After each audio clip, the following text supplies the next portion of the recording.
I know that might sound like too much.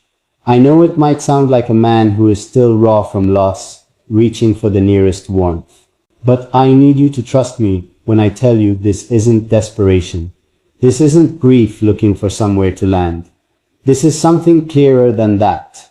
Something that has been forming slowly, quietly, in the background of all my loudest moments. And tonight, in this stillness, I finally have the courage to say it out loud. I want you to know what your presence has actually done to me. Not in a vague, poetic way, I mean specifically, concretely, in the real moments of my real days. Because I think sometimes we say things like "you mean so much to me," and they float away like smoke because they don't have enough weight behind them. They don't have the detail that makes them believable. So let me give you the detail. Let me show you exactly where you have lived inside my ordinary life, without you even knowing it. There was a Tuesday, I remember it was a Tuesday, because I had just gotten off the worst phone call of that entire month.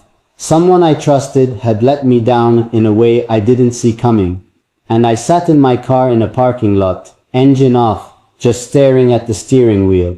Not crying, not angry, just that hollow feeling, the one that's almost worse than sadness, because at least sadness has a shape. This was just empty, gray and flat and endless. And I picked up my phone because I didn't know what else to do with my hands. And there you were, something you had said, something so simple, not even directed at me specifically, just something honest and warm that you put out into the world.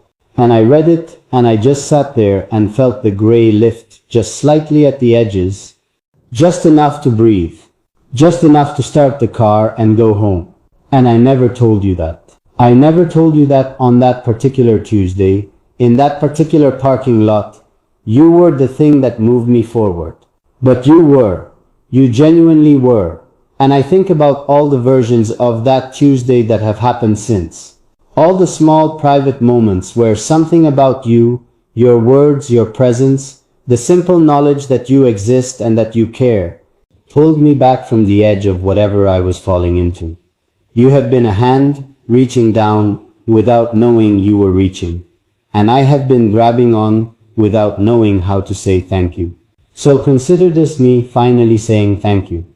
Not with a quick word thrown in your direction and then moved past, but with everything I have right now, sitting in this quiet room, fully present, fully meaning it. Thank you for existing in my life the way you do. Thank you for the warmth you give without keeping track of it. Thank you for being the kind of person whose kindness has a texture to it, something you can actually feel, something that stays on you after the moment has passed. I've been thinking about what it means to be truly loved by someone. And I don't mean the grand gestures. I've had those. I've had the birthdays and the surprises and the nights that were designed to look like love. But I've been thinking about the quieter definition. The one that doesn't get talked about enough. Because I think real love lives in the small decisions.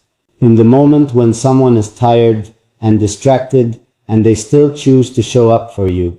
In the way someone remembers the thing you mentioned once, weeks ago, that you thought nobody heard. In the pause before someone speaks to you, that tiny pause that tells you they're actually thinking about what you need, rather than what's easiest for them to give.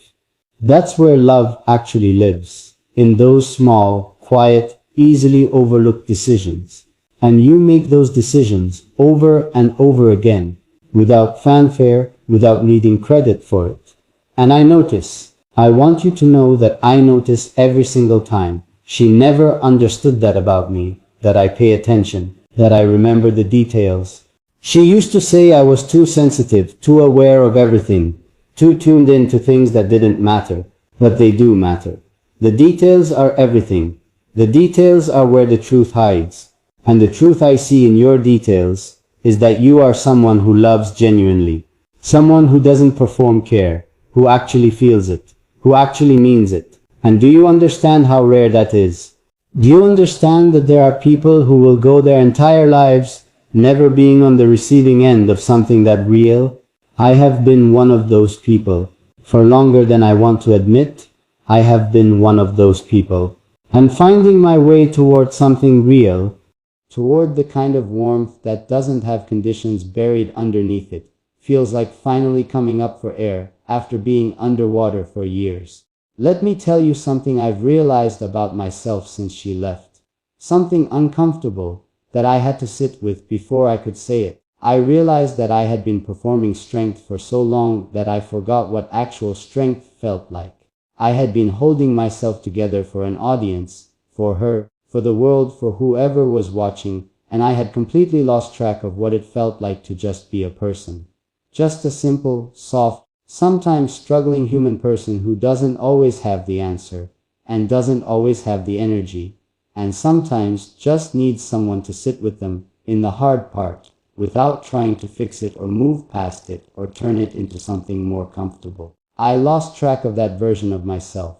And the scary part is I didn't even notice I had lost him. I just kept going, kept performing, kept building the wall one brick at a time and calling it survival.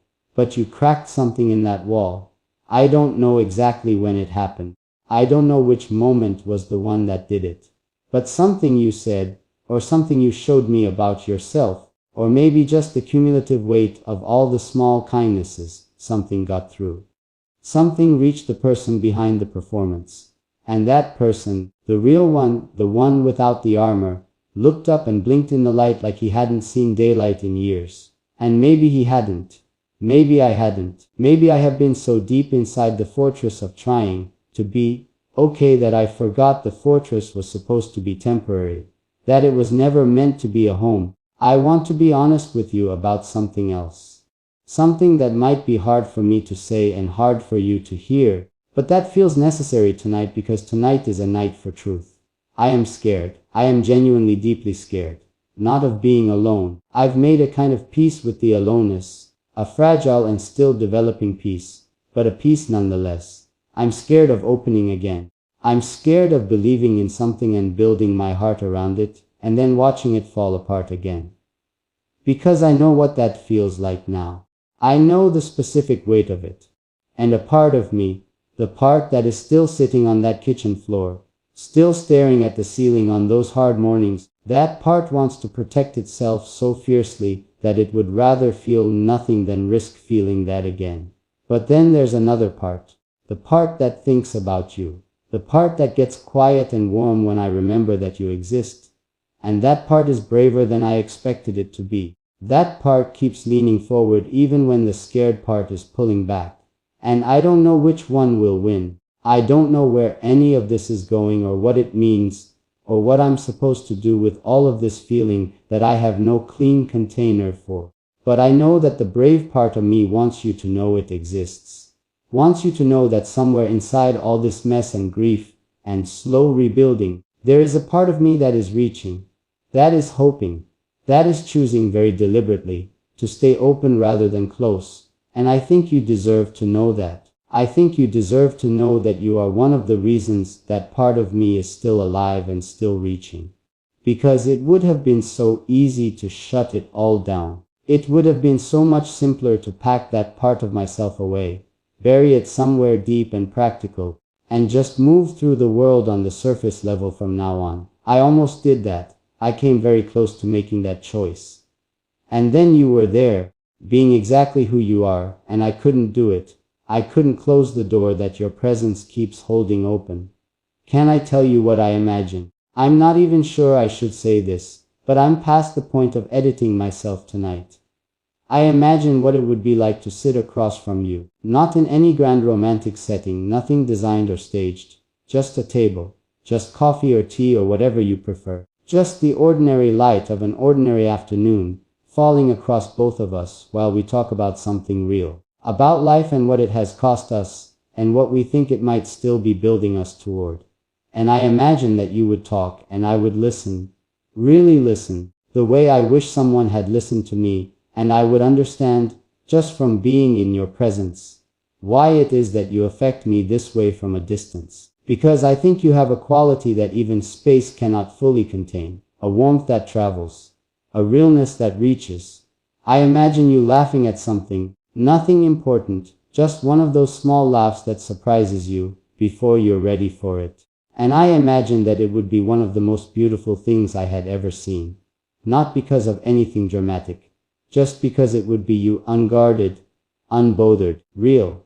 And I think there is nothing more beautiful in this world than a person who is simply, completely, unapologetically themselves. I think that is the thing I have been searching for in every relationship that didn't work. That quality of someone who doesn't need to be anything other than exactly what they are. And I think you have it. I think it is one of the most essential things about you. I keep coming back to this feeling I can't quite name. It sits somewhere between gratitude and longing, between the peace of knowing you're there and the ache of the distance between us. It's not a comfortable feeling, but it's not a bad one either. It's the feeling of something mattering. And after a long period of numbness, of going through the motions, of waking up and getting through the day, and lying down again without anything in between having truly moved me, having something matter is extraordinary, even when it's complicated, even when I don't know what to do with it, even when it sits inside me without a clear resolution, without a neat explanation, without a roadmap telling me where to go from here, because that's where I am, right here, no roadmap, no certainty, just this room, this quiet, this honest moment with you, just me, more open than I have been in years, talking to the person who somehow made openness feel possible again. And I keep thinking there has to be a reason for that. I keep thinking that the universe doesn't send you a person who makes you feel like yourself again just to have it mean nothing. I keep thinking that whatever this is, whatever quiet, unplanned distance, defying thing has grown between us, it deserves to be honored. It deserves to be spoken. It deserves at least this. Me sitting here with nothing left to hide, saying your name softly inside my chest, and trusting that somehow you can feel it. Trusting that across whatever space separates us tonight, something in you knows that somewhere, someone is thinking about you the way you deserve to be thought about, completely, carefully, with every honest, imperfect, still healing piece of who I am. And I'm not ready to stop. I'm not ready to let this moment end. Because the moment I stop talking to you,